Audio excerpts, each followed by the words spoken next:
She was dying when I found her. That is not a dramatic way to open a story. On Kethra Ring 7, things die all the time. The ring's warming grid runs at 60% since the Accord left it without a maintenance budget, and the wildlife corridors drop below survivable range twice a week in winter cycle. I had been pulling frozen carcasses out of the denning channel since I took the posting 9 years ago. One more small body in the ice was not unusual. But she moved. I almost missed it. I had my thermal rod sweeping the collapsed section of Den Corridor 4, marking positions for the recovery crew, and the scan returned a faint orange bloom near the back wall where the insulation had buckled. My first thought was residual body heat from something that had died in the last few hours. I stepped closer anyway, because that is what the job requires, and the bloom pulsed. I dug her out with my hands. She was the size of a large cat, a hatchling, maybe 3 months old, blind from birth by the look of the milky film across both eyes, her scales the color of old snow, near white with a faint blue iridescence where the panel light caught them. Her wings were still vestigial, folded tight against her back, too undeveloped to be useful for anything except trapping the last of her body heat against her ribs. Her claws were curled in, the way a dragon's claws curl when the muscles give up. Her tail was wrapped around herself in a tight loop that told me she had been trying to keep warm for a very long time before the trying stopped. I did not know what species she was. The Dravathkai fauna catalogue I worked from listed 42 subspecies with albino variants, and I had treated perhaps a dozen over the years, mostly juveniles, none blind. But the shape of her skull, the ridgeline running from the base of her neck to the midpoint of her spine, the double-jointed rear ankle, those were old lineage markers. I filed that away and did not think more of it. She needed heat before she needed a classification. I carried her back to the bay in my jacket. The recovery bay on Ring 7 is not a sophisticated facility. 4 heated examination tables, a wall of supply lockers, a warming incubator I had rebuilt twice from salvage parts, and a panel window running the full length of the ceiling that lets in the ring's artificial daylight, pale and steady, nothing like real sun, but enough to work by. I set her on the center table and ran the overhead heater to full and started the incubator cycling while I worked on her. Her core temperature was 4 degrees below the low threshold for her approximate size and mass.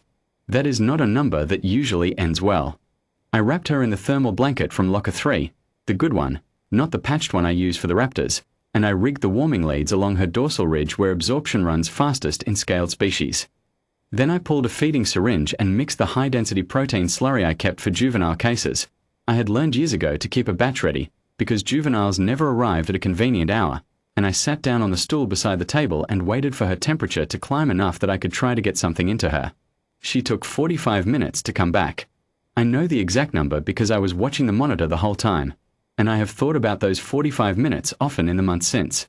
I was not doing anything remarkable. I was sitting on a stool in a cold bay on a failing habitat ring, watching a line on a screen, occasionally adjusting a warming lead, occasionally checking her pulse at the soft spot behind her left foreleg where the scale coverage is thinnest. That is the whole of it. There was no particular skill involved beyond what 9 years of this work gives you. I was just there, and I stayed, and she came back. When she finally stirred, it was not dramatic. Her tail uncurled first, one slow extension, the claws spreading and then releasing, and then her head lifted perhaps 2 centimeters, and she made a sound I had never heard from a Dravathkai juvenile before. Not a distress call. Not the high-frequency alarm that hatchlings use when they sense a predator. Something lower. Something that sounded, if I am honest, like a question. I offered her the syringe. She could not see it. I had to touch it to the corner of her jaw, the way you do with neonates who have not yet learned to orient toward a feeding source, and she turned her head toward it with a slow precision that told me her other senses were sharp even if her eyes were not. She fed for 11 minutes. I refilled the syringe twice. Then she put her head down on the thermal blanket and went to sleep with her chin resting on my forearm. I did not move for 2 hours. The stool was not comfortable. I have a bad hip that objects to sitting still, and the bay was still cold enough that I could see my breath. But she was sleeping soundly, and her temperature was climbing at a good rate, and I did not see a reason to disturb either of those things. When she woke the second time, she was stronger. Her head came up steadily, and she turned it slowly in a long arc, reading the room with whatever senses she used in place of sight. She found me, or found the warmth of me, more likely, and she made that low sound again, the question sound, and I answered her the only way that made sense at the time, which was to scratch gently along the ridge line at the base of her neck. She leaned into it with her whole body. I named her Veth that day. It was not a grand name. It was simply the Dravathkai word I knew for pale or colourless, which seemed honest, and she responded to the sound of it within 2 days in a way that told me she had decided it was hers. For 6 weeks she lived in the recovery bay. The protocol for rehabilitated wildlife on Ring 7 is isolation and minimal human contact, to preserve the animal's fitness for eventual return to the habitat corridor. I followed that protocol for approximately the first 3 days before it became clear that Veth had not read it. She cried, a specific, sustained, low-frequency cry that I could hear through 2 closed doors, every time I left the bay. By the end of the first week, I had moved my paperwork desk into the bay and was filing maintenance reports and fauna logs from a stool 4 feet from her incubator. I told myself this was a therapeutic measure. Animals in recovery do better with stable environmental cues. That is true.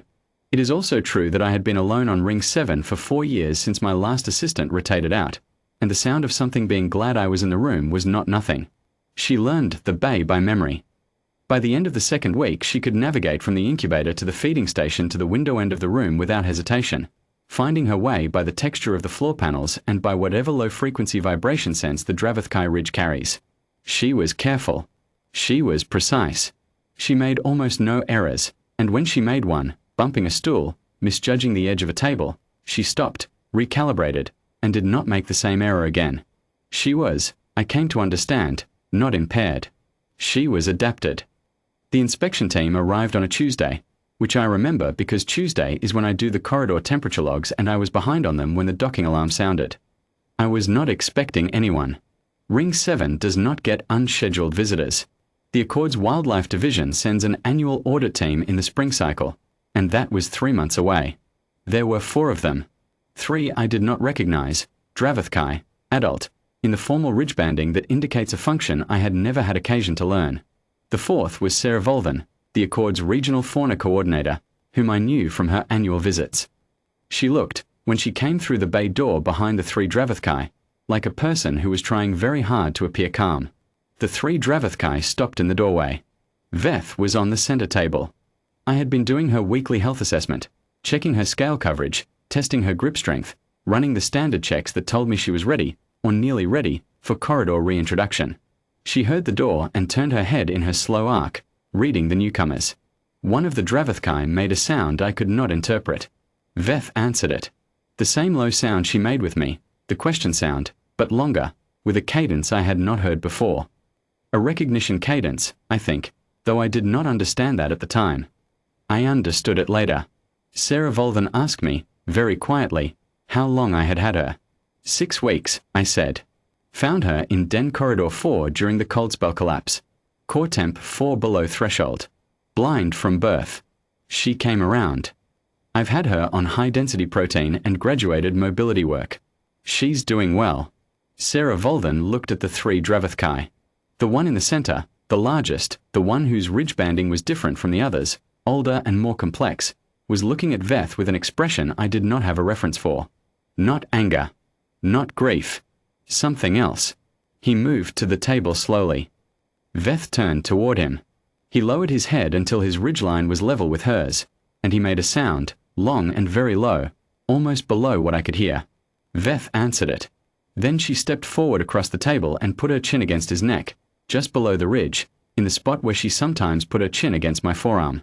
Sarah Volven told me later, after they had gone and Veth had gone with them, that the center Dravathkai was the Emperor. That Veth was the only surviving hatchling of the Emperor's sister, who had died in the Dengrid failure, and that the Imperial family had been searching for the hatchling for 6 weeks across the whole of the ring system. That the specific albino coloring I had logged as a minor taxonomic note in my fauna file was a lineage marker that appears once in several generations of the Imperial bloodline, and that I had been warming her on a patched incubator and feeding her from a salvage syringe and letting her sleep on my forearm for 6 weeks while the entire Dravathkai Imperial Court conducted a search that covered 14 orbital installations. I did not know what to say to that.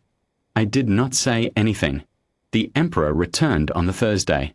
He came alone that time, without the formal party, and he stood in the doorway of the bay for a moment before he came in. I was at my desk. He looked at the stool beside the examination table. He looked at the thermal blanket, still folded on the table where I had left it. He looked at the feeding station where Vetha's bowl was still sitting from that morning. Then he looked at me. I have worked with the Dravathkai for 9 years. I know the ridgeline carry their formal register the way a human face carries expression. His ridge was low and still, which I knew meant something, but I could not read the exact weight of it. He said, in the trade tongue, that his niece had been warm. That was all he said. He did not ask me anything. He did not offer me anything. He said it the way a person states a fact that matters, and then he inclined his head, a slow, deliberate angle that I recognized from the faunophiles as a formal acknowledgement, one adult to another, and he left. I sat in the bay for a long time after he went. The panel light ran its cycle overhead, pale and steady. The incubator hummed. The thermal blanket was still on the table. On the floor beside the stool, Veth had left a faint impression in the dust where she had curled her tail against herself on the day she sat with me while I worked. I was just the vet on Ring 7. I had not done anything extraordinary. I had found a cold thing and warmed it, the way the job requires, the way any decent person would, and then I had stayed because staying was what she needed. But the Emperor had come back to say she had been warm. That, I think, is the whole of it. Some things you do not understand the weight of until someone else comes to name it for you. The name he gave it, in the end, was enough.